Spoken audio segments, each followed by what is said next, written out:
కొన్ని మార్పులు చేర్పులు కావాలంటే చేసుకుందాం, కనీస భరోసా ఇద్దాం, ఇంతకంటే పెన్షన్ తక్కువ నుండి ఏర్పాటు చేద్దాం. ఉద్యోగి చిన్న వయసులోనే ప్రభుత్వం ఉద్యోగంలో ఉండగానే చనిపోతే అతనికి భరోసా వచ్చేట్టుగా ఇన్సూరెన్స్ ఏర్పాటు చేద్దామని మా చిన్నవి. ఆ చిన్న చిన్న కారణాలుగా కొన్నాళ్ళకి మంది వేస్తే ఉన్నాళ్ళు గుడిపోవటం కాదు లక్షణం. చాలామంది విధన్యవాదాలు చేస్తున్నారు. ఏమండి పాపం నిన్న ఉద్యోగులు వచ్చిన వాళ్ళు చనిపోయినాడు, ఆయనకి పెన్షన్ 3000 వస్తుంది, ఆయన బతికేంటని చెప్పని. అయ్యా సమాజంలో కోట్ల మంది ఉన్నారు కదా, వాళ్ళు కూడా కొంతమంది యాక్సిడెంట్లో పోవచ్చు కదా, వాళ్ళని ఎవరు చూసుకుంటున్నారు? వీళ్ళందరినీ పన్ను కట్టేవాళ్ళు పోషించాలన్నా, ఈ సమాజంలో 97% పేదలు పోషించాలన్నా దానికి ఇన్సూరెన్స్ పెట్టుకుందాం, వేరే మార్గాలు చూద్దాం. వితండవాదంలో చేయొద్దు.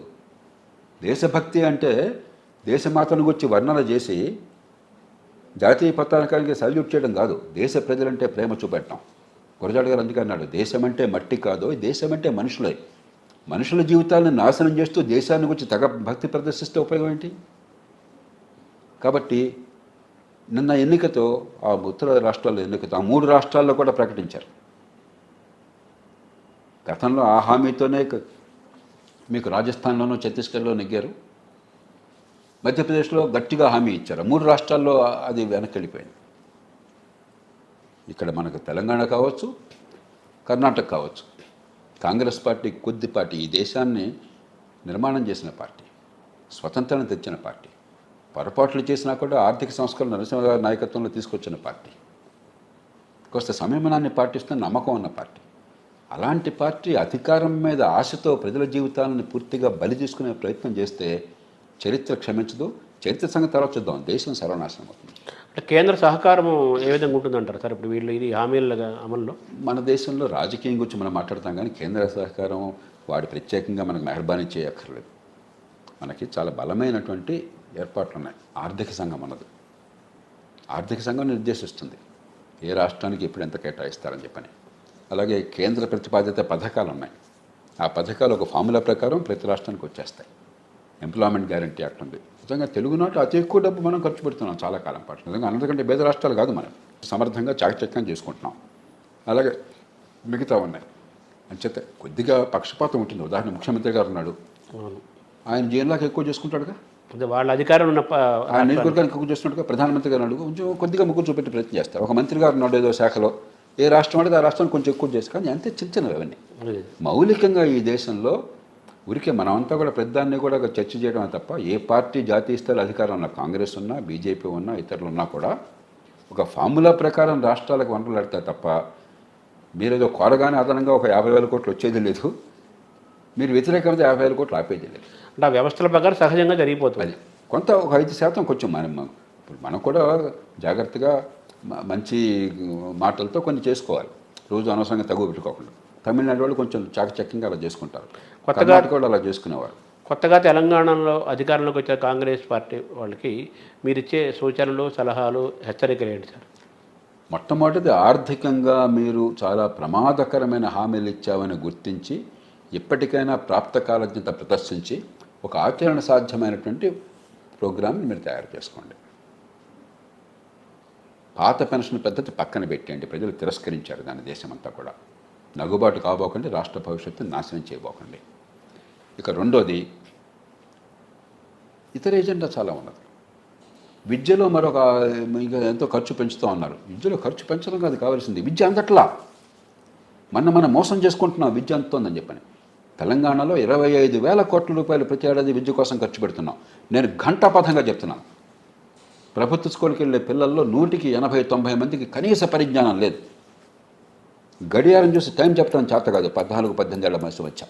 గ్రామీణ ప్రాంతాల్లో ఉన్నటువంటి పిల్లలకి గడియారం చూసి టైం చెప్పడం. ప్రస్తుతం నా వాచ్లో 2 గంటల 7 నిమిషాలు అయింది. 2 గంటలు అని 175 మంది చెప్తున్నారు. 14 ఏళ్ళు దాటిన వాళ్ళు అని చెప్పేది.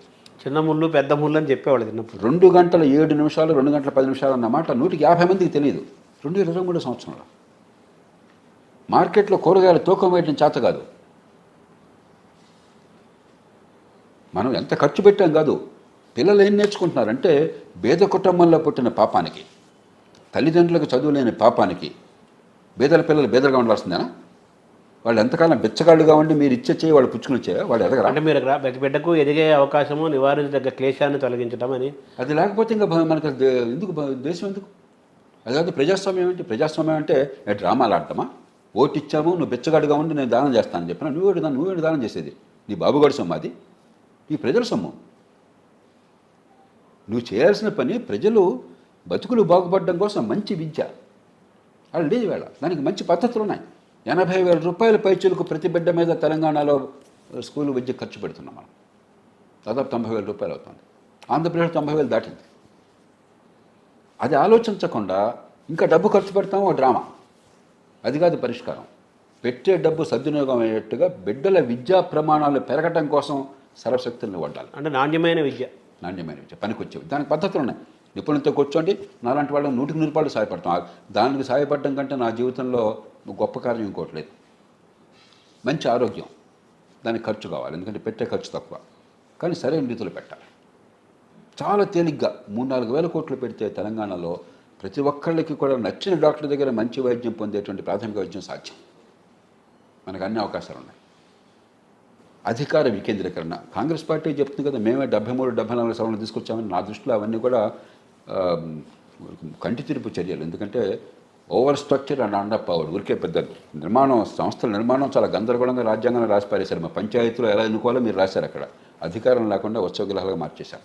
కాగితాలను చిత్తశుద్ధి ఉంటే 3వ అంచె ప్రభుత్వానికి నిజంగా అధికారాలు బదిలీ చేయటం అట్లాగా, జవాబుదారితనం అట్లాగా అది చేయండి. ఇవన్నీ మీ చేతుల్లో ఉన్నాయి. అంటే స్థానిక సంస్థలు ఇంకా బలోపేతం అవ్వట్లేదు కదా.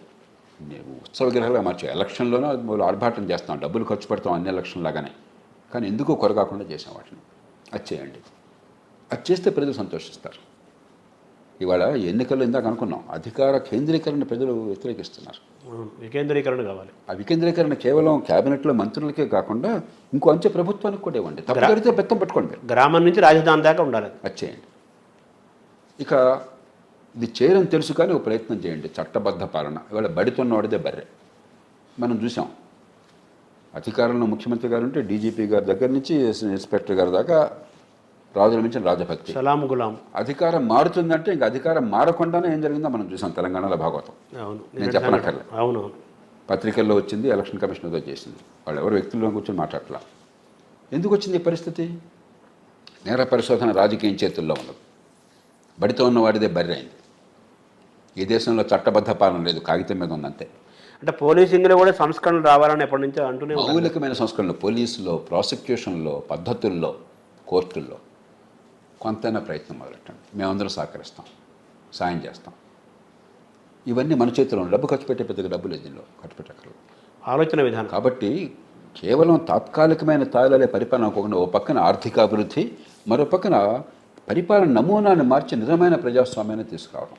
ఈ రెండు కీలకమైన అంశాలుగా తీసుకుంటే ఇప్పటికి కూడా ఈ పొరపాట్లు జరిగినా కూడా మనం మంచిని సాధించవచ్చు. అంటే మీరు ప్రధానంగా చెప్పేది ఏంటంటే కొన్ని పథకాలు మీరు అవి ఆచరణాగ్యం కాకపోగా రాష్ట్రాన్ని చాలా భయంకరమైన పరిస్థితిలో తీసుకెళ్లే పరిస్థితులు క్లియర్గా ఉన్నాయి.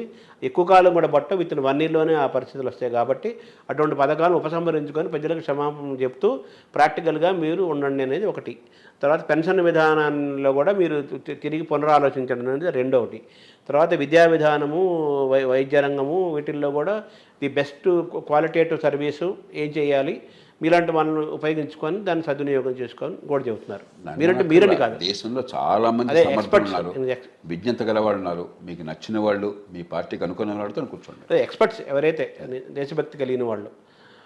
అలాగే పరిపాలనలో వికేంద్రీకరణ రావాలి. కేంద్రీకరణకి వ్యతిరేకంగా ప్రజలు ఉన్నారు. వికేంద్రీకరణ జరగాలి. స్థానిక సంస్థ గ్రామం నుంచి రాజధాని వరకు కూడా అది రావాలి. అది వచ్చినట్టు కనిపించాలి అట్లీస్ట్ అనేది. దాంతోపాటు సిటిజన్స్ చార్టర్లు పెట్టండి. ప్రతి వాళ్ళు అడుగుడున అవినీతిని మాట్లాడుతున్నారు. ఎందుకని? ఎక్కడికి పోయినా లంచం లేకుండా పని కావట్లేదు. సిటిజన్స్ చార్టర్లు పెట్టండి. సకాలంలో పని కాకపోతే పెనాల్టీ పెట్టే వ్యవస్థ నిజాయితీగా అమలు చేయండి. చట్టబద్ధ మన పాలనా సమాచార హక్కు చట్టం మీరే తీసుకొచ్చారు. 2005లో నేను జాతీయ సలహా మండలిలో సభ్యుడిగా ఉన్నాను. అప్పుడు నేనే దాన్ని రూపొందించింది. నేను అరుణారావు కూర్చొని నీరు గారు చేసాం. దాన్ని చర్చతో పైసా ఖర్చు కావక్కర్లా, మనసు పెట్టి అమలు చేయండి. కాబట్టి బోల్డ్ అంత ఎజెండా ఉన్నది. అంత డబ్బులు ఖర్చు అయ్యేదే కాదు. అంటే ఎన్నికలు అనేది ఒక ఖరీదైన వ్యవహారంగా మారిపోయి కోట్లాది రూపాయల లావాదేవీల వ్యవహారం మధ్య నడుస్తున్న క్రమంలో ఇవన్నీ మరి ఎంతవరకు సాధ్యమంటారు? నేను చాలా ఆశావాదిని శర్మ గారు. అదే సార్, ప్రతి ఎన్నిక కూడా మన పరిణితి పెంచుతుంది. రాజకీయంలో ఉన్న వాళ్ళని నేను అనవసరంగా దూషించను. కొన్ని సందర్భాల్లో ప్రజలను విమర్శలు చేసినా కూడా ఎప్పుడు కూడా నేను ఒక గీత దాటి మాట్లాడాను. ఎందుకంటే వాళ్ళు ఎంత కష్టంలో ఉన్నారో నాకు తెలుసు. ఈ ప్రజలను ఆకట్టుకోవటం, మరి ప్రజల మన్నన పొందటం, అన్ని